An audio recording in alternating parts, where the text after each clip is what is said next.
This is Friedrich Schiller's Letters on the Aesthetic Education of Man, second letter. But should I not perhaps be able to make better use of the liberty which you are granting me than to engage your attention upon the arena of fine art? Is it not at least unseasonable to be looking around for a code of laws for the aesthetic world, when the affairs of the moral world provide an interest that is so much keener, and the spirit of philosophical inquiry is, through the circumstances of the time, so vigorously challenged to concern itself with the most perfect of all works of art, the building up of true political freedom? I should not care to be living in another century, or to have worked for another. We are citizens of an age, as well as of a state, and if it is held to be unseemly, or even inadmissible, for a man to cut himself off from the customs and manners of the circle in which he lives, why should it be less of a duty, in the choice of his activity, to submit his decision to the needs and the tastes of his century? But this decision seems to turn out by no means to the advantage of art, at least the art at which alone my inquiries are going to be directed.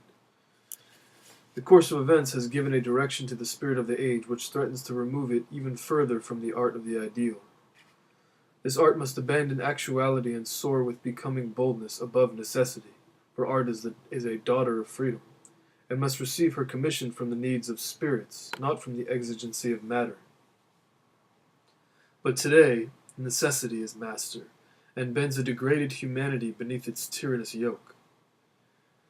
Utility is the great idol of the age, to which all powers must do service and all talents swear allegiance.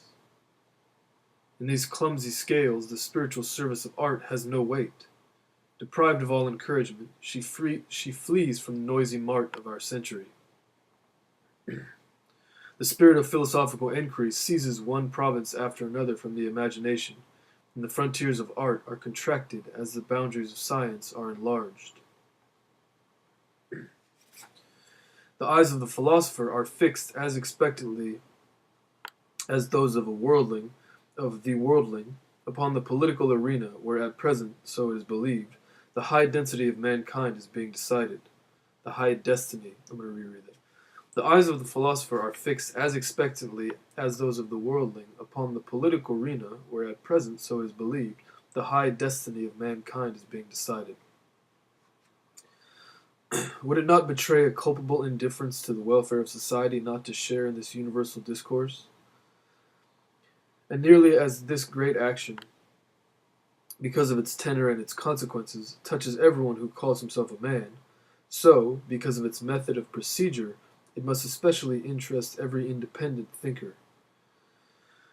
A question which was formerly answered only by the blind right, a question which was formerly answered only by the blind right of the stronger, is now, it appears, being brought before the tribunal of pure reason, and anyone who is capable of putting himself in a central position and raising his individuality to the level of the race may regard himself as an assessor at this court of reason, seeing that he is an interested party both as a human being and as a citizen of the world, and finds himself implicated, to a greater or lesser degree, in the issue. Thus it is not simply his own cause that is being decided in this great action. Judgment is to be given according to laws which he, as a rational spirit, is himself competent and entitled to dictate. How attractive it would be for me to conduct an inquiry into such a subject with one who is as genial a thinker as he is a liberal citizen of the world, and to press home the decision to a heart that is dedicated with a fine enthusiasm to the welfare of humanity. What an agreeable surprise, in spite of the difference of worldly station, and the wise separation made necessary by the circumstances of the actual world, to meet your unprejudiced mind as it arrives, on the field of ideas, at the same conclusions as my own.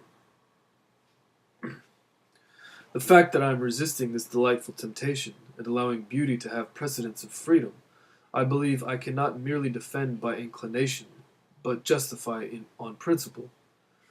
I hope to convince you that this subject is far less alien to the need of the age than to its taste, that we must indeed, if we are to solve that political problem in practice, follow the path of aesthetics, since it is through beauty that we arrive at freedom. But this proof cannot be adduced until I have reminded you of the principles by which reason is in general guided in political legislation.